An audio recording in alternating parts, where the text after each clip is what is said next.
Alô você, como você está? Firme, forte, seguindo em frente, confiante. Um momento desse eu acredito que você já está confiando mais em você, acreditando mais no seu estudo, acreditando no seu potencial, organizando as matérias da melhor maneira possível. Lembre, estude tudo, estude todas as matérias, busque. Siga em frente. Até a sua aprovação, seja no Enem, seja num concurso público, siga em frente.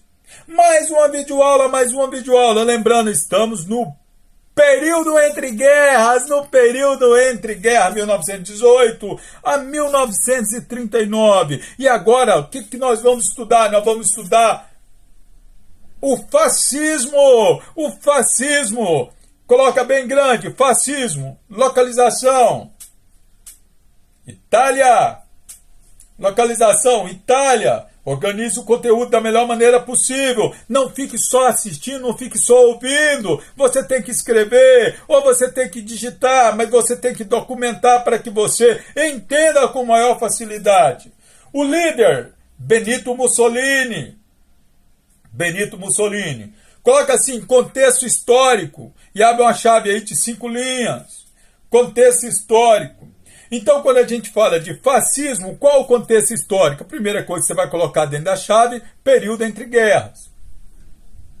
É um sistema político característico da Europa durante o período entre guerras. Vai se espalhar para outros países, mas nós estudamos mais com foco na Europa. Então, dentro da chave, período entre guerras. Na outra linha, você coloca assim, período de crise econômica e social. De crise econômica e social decorrentes dos efeitos econômicos da Primeira Guerra Mundial. Decorrentes dos efeitos econômicos da Primeira Guerra Mundial. Uma guerra é algo caro. Exige muito da própria nação. A Primeira Guerra Mundial deixou um rastro de crise econômica na Europa. E diante da crise econômica tem aquela pergunta: quem pagará a conta? Quem irá pagar a conta? Consequentemente, geralmente a conta é jogada nas costas dos trabalhadores. E esses trabalhadores, geralmente, eles reagem. Então, coloca inúmeras greves. A Itália, desse período, tem inúmeras greves. Na década de 20, inúmeras greves. E quando ocorre greve, atinge o empresário de duas formas, o burguês de duas formas. No bolso, porque diminui a produção, a possibilidade dele lucrar. E o outro aspecto é o ideológico, porque quebra a hierarquia. Quando o trabalhador está em greve, ele quebra a hierarquia. Ele deixa de obedecer às determinações da própria burguesia. Então, consequentemente, isso pode ocasionar desordens, inclusive desordens sociais. E se há desordem, diminui o lucro e ocorre um perigo da quebra do próprio sistema. Então, na outra linha, você coloca assim: choque entre o pensamento capitalista de direita, e o pensamento socialista de esquerda. Na outra, coloca assim, a elite italiana temia a bolchevização da Itália, a possibilidade de ideias socialistas contaminar a Itália, prejudicando o sistema capitalista. Olha o contexto, olha o tanto que a sociedade está fervendo. Olha o tanto que existe crises políticas e econômicas, e dentro desse momento de incerteza, pensamentos autoritários têm facilidade de germinar, de crescer, principalmente entre os membros da elite que temem perder o controle da própria população, pensamentos totalitários, autoritários, que visam disciplina, ordem, tendem a aparecer. Então coloca antecedentes.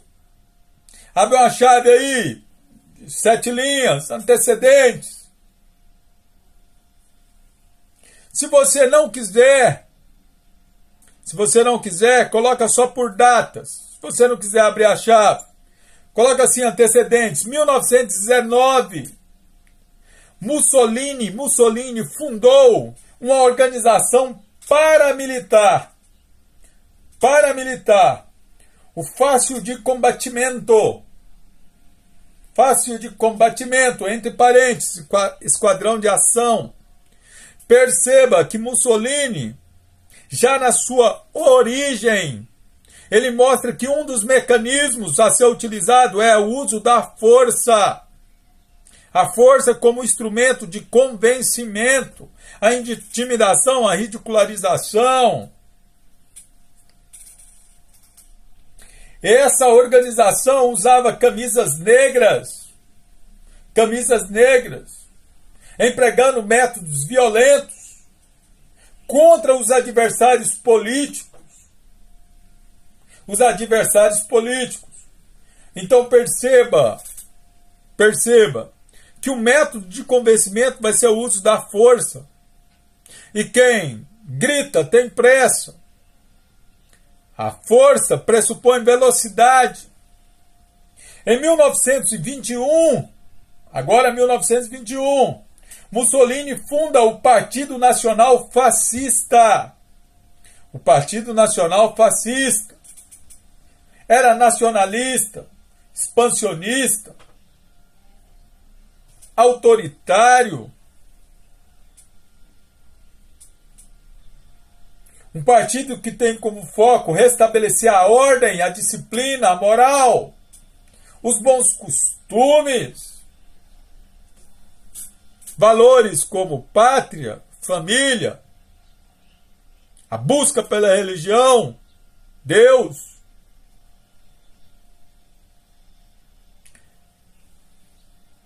Em 1922, os fascistas realizam a Marcha sobre Roma. Isso aí era importante você até gravar. Que intimidou o rei Vítor Emanuel II, que diante das pressões acaba cedendo e nomeando Mussolini a primeiro-ministro. Perceba que Mussolini tem um gesto de força, a marcha sobre Roma, um gesto de força que intimidação, ridicularização, são mecanismos de convencimento. 1924, nas eleições de 1924, os fascistas obtiveram 65% dos votos para o parlamento, fazendo a maioria. Lembrando que os adversários eram perseguidos, eram ridicularizados, uma eleição dificílima. Chegando ao poder de forma esmagadora, com o apoio de boa parte da sociedade. 65% dos votos pressupõem o apoio de boa parte da sociedade, que acaba dando legitimidade às ações, aos métodos de manter a ordem, a disciplina, a obediência, a hierarquia rígida.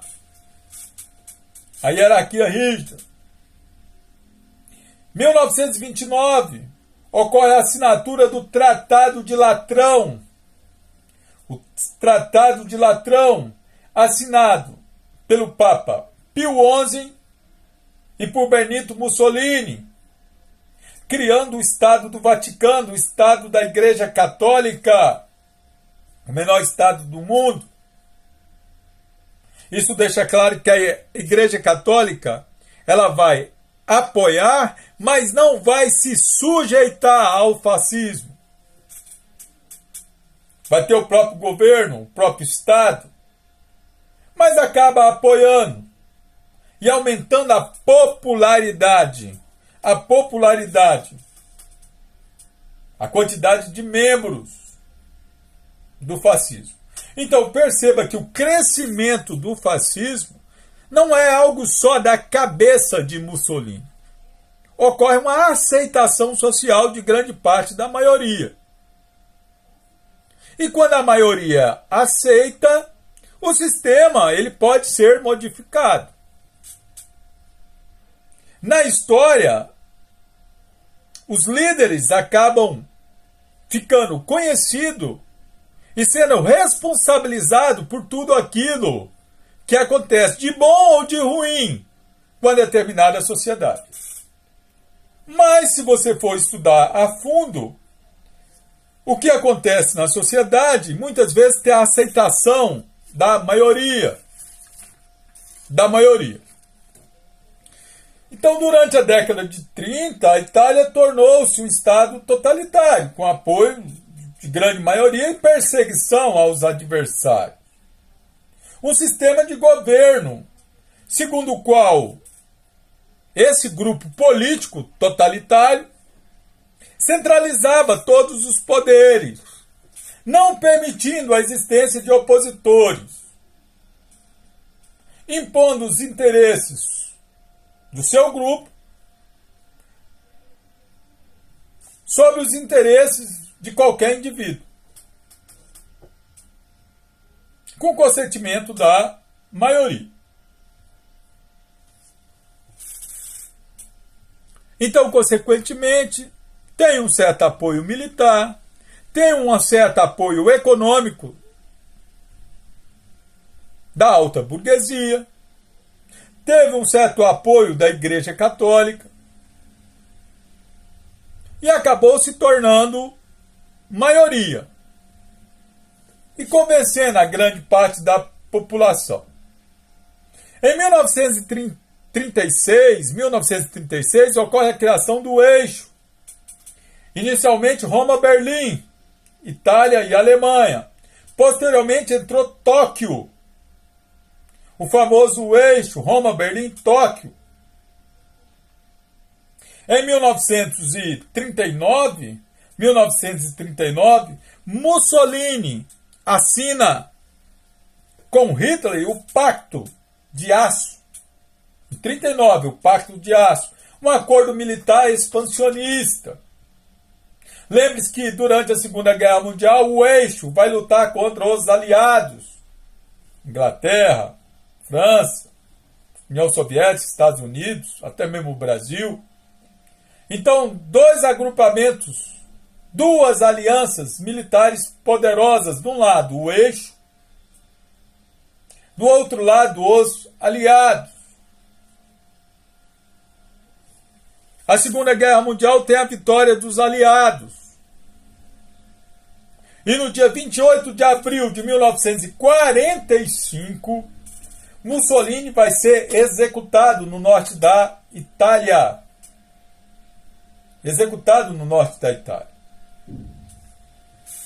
Sem sombra de dúvida, o uso da força produz resultado mais rápido. Mas um dos efeitos negativos do uso da força é justamente a velocidade. A velocidade de execução das obras. Mas também o regime pode ser destituído de forma muito veloz. A força tem seus aspectos positivos e seus aspectos negativos. O uso da violência pode se voltar contra aquele que agride. Sugiro que você entenda a teoria do triângulo da dor. Aquele que agride, aquele que observa e aquele que é agredido, produzindo dor física e dor psicológica. Até a próxima videoaula. Sucesso!